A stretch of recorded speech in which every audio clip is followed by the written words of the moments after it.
Please rise to the Pledge of Allegiance in a moment of silence.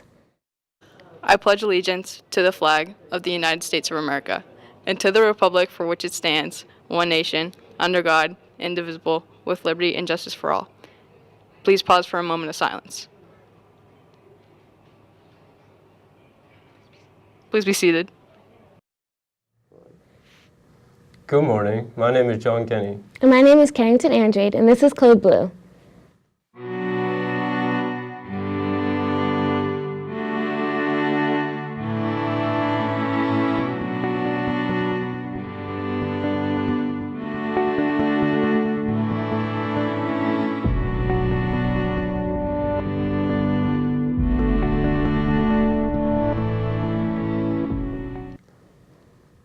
This past Tuesday was Autism Awareness Day, and April is Autism Awareness Month. We will also be doing a story next week on autism in honor of the month.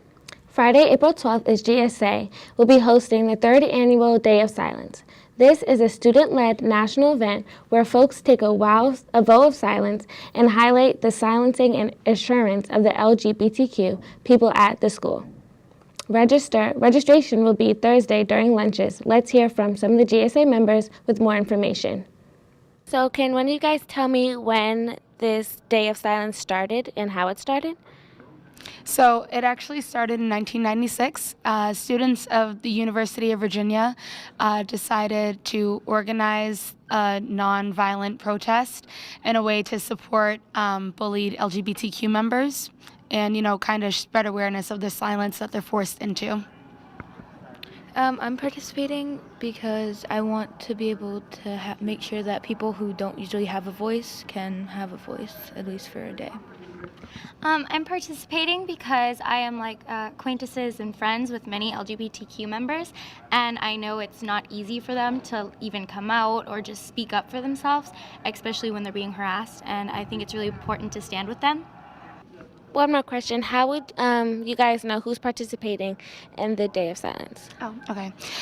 So the day before, we set up a booth at the ticket stand in the cafeteria, and Glisten, which is a LGBTQ organization, they send us cards every year, and they give a brief synopsis of the Day of Silence, expectations with it, and on the back of the card will be one of the GSA members' initials and a number, and you can also show your support and your participation by purchasing a pin for $1. All right, thank you guys. No problem, thank you. Spring pollen season has started. Please be advised, allergy medications like Zyrtec and Claritin are not available from the school nurse. If you take these types of medication during pollen season, please remember to take it at home. Listen up, seniors. Order your Holbrook Middle High School yearbook today. Order online at ybpay.com and enter job number 10883419. Or see Mrs. Morgan, but copies are limited. Again, be sure to order today. And now let's see what you think of Chuck LaRossi.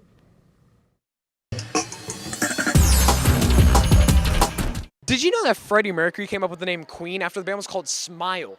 He said it sounded very regal and splendid. He'd say it with his teeth out because buck teeth, you get it? Okay, back to you in the studio.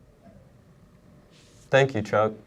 Reminder, class dues must be paid in full in order to participate in the end-of-the-year class activities such as field trips, attending prom, and participating in senior activities. This is the first year that you can pay online at unipaygold.unibank.com. But if you choose not to go pay online, you can see your class advisors and pay them. Our sports reporter, Andrew LaRossi, caught up with Jeremiah King to ask him about his tremendous high school basketball career.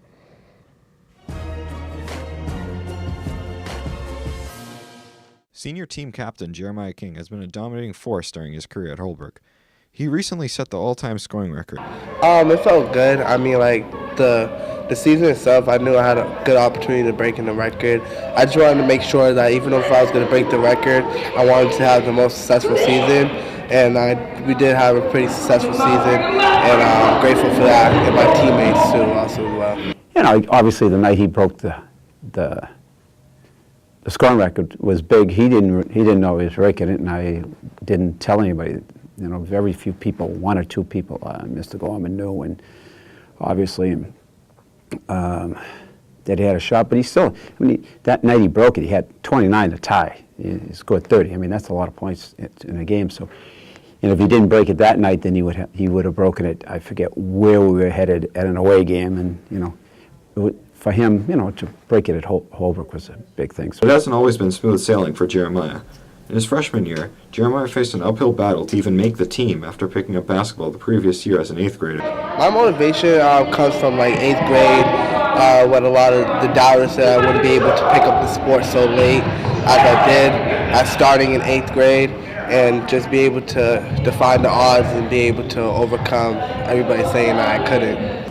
Like I said, I was a new student to the school, so being able to be a freshman and be able to make a varsity with the older guys, be able to contribute like I did in that season, gave myself value to the team, also gave me value to myself, saying I could do this and I go further. Despite the tough start, Jeremiah has flourished in his years here, putting up great stats including 1,645 points, which is about 21 points per game for his career. Our plans for the future is to eventually play college basketball and also be able to help kids if they need help with their basketball skills as well. It's been great coaching Jeremiah for 4 years, and like I said, he's improved so much. Hopefully he'll go to some college next year that he can go play basketball and continue his basketball career and get his education, which is the most important thing. Good luck to Jeremiah in the future, and congrats on a great career here at Holbrook. That was sports. Back to you in the studio. Thank you, Andrew, and congratulations to Jeremiah King for having a successful high school basketball career. I could still beat you 1-on-1, though. Middle and high school students will have the chance to test their trivia skills after school in the library on the following Tuesday. April 9th and 23rd, May 7th, 14th, and 21st at 3:15 to 3 o'clock in the Media Center. Compete as an individual or with a group of friends. Test your knowledge in art, sports, pop culture, history, literature, and just about everything else. Hope to see you there. A reminder to seniors that scholarship applications and essays are due to the guidance office on Monday, April 8th. Please see Mrs. Moriarty, the guidance secretary, if you need any help or any questions. Now let's see what's up in science with George Starr. So, you want to yeet yourself into a black hole, huh? May sound cool, but the reality of what happens to you is scary. Ha! I bamboozled you there for a second. So black holes are part of space where gravity is so intense that it collapses in on itself. They usually form when a star is dying, but can be formed by messing with mass or proportions. If you squeezed Earth down into the size of a penny, it would form a black hole because of how much mass is in a tiny area. The pull of a black hole is so strong, not even light can escape it. The glowy part is known as the event horizon, and is the bright light circling part of the black hole. If you pass the event horizon, there's no going back, so say goodbye to your family, because you're going to die. If someone is looking at you go out in a blaze of glory, they'll see you freeze, like someone hit the pause button on a YouTube video.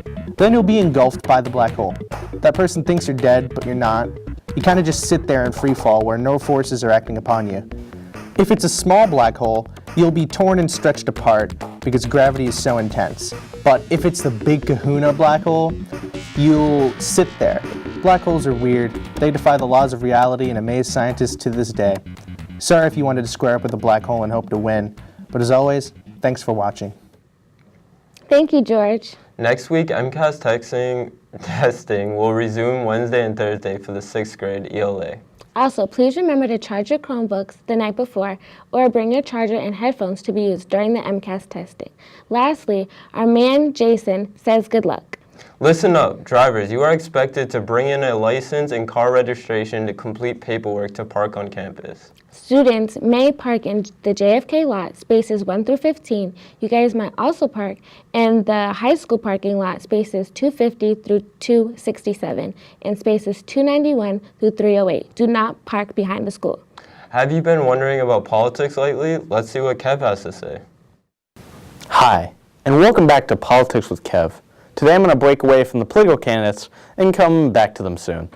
I'm going to be talking about the political spectrum.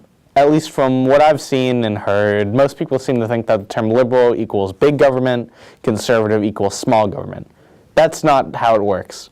The political spectrum is not a simple left to right spectrum. It looks more like this. Politics is far more complicated than that. but I'll try to simplify some of the nuances. So authoritarians want the government to have a large amount of control over its citizens. Authoritarians are the upper part of the spectrum, and some famous examples of authoritarians are Hitler and Stalin. The bottom of the spectrum is libertarianism, which wants the government to have as little control as possible, with some extremists being anarchists who want to abolish the government in general. Some famous examples of libertarians are Gary Johnson and Jeff Bezos, or Bezos, depending on how you want to pronounce it. The right of the spectrum is conservatism, which is based on staying in tradition and gradual change. Some famous examples of conservatives are Margaret Thatcher and Donald Trump.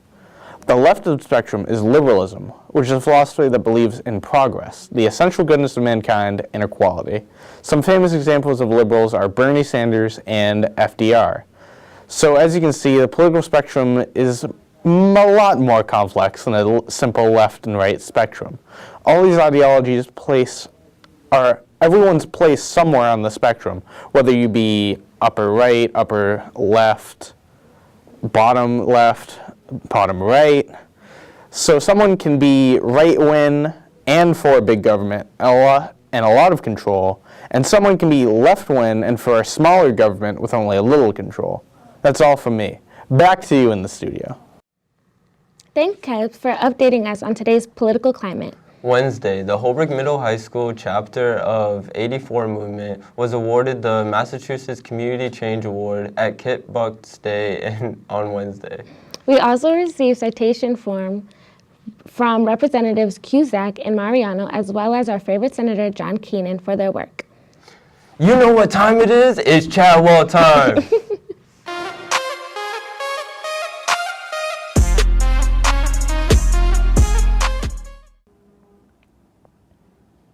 This is Chadwell time.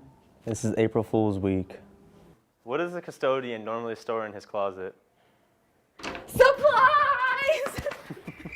Ah! Oh, what does a custodian store in his closet? Supplies! Yes! Elijah, what does a custodian store in his closet? Supplies! What does a custodian normally store in his closet? Supplies! None of you are getting scared. I don't get it. So I'm here with the Mr. Zam replacement right here, Miss Toy. She's also a very great teacher. Boom! Oh my goodness! I'm here with the Rolex, not the watch. The Rolex. The softball player, Caroline Curtis right here. The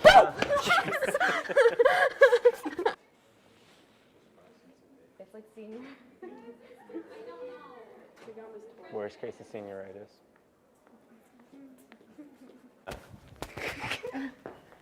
Thanks, guys, for watching my segment of Caitlin Time. It's been a pleasure. That's not it! That's all for today.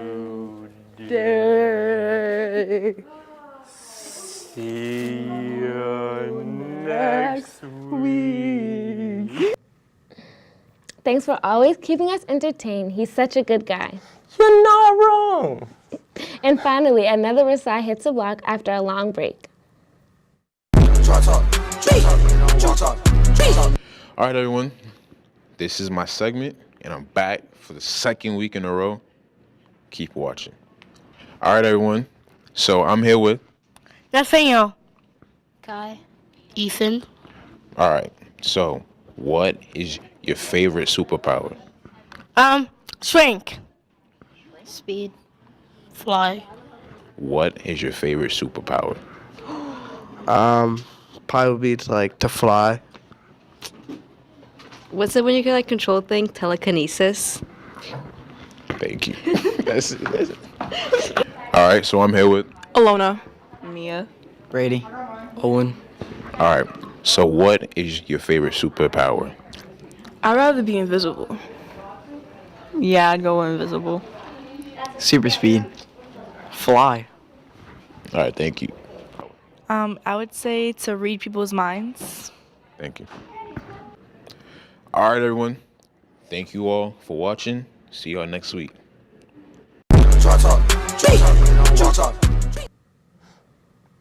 Thank you, Rasai. Check out the musical tonight at 7 p.m. or tomorrow at 7 p.m. or 2 p.m. Students will pay $12 to get in, and adults will pay $14 to get in.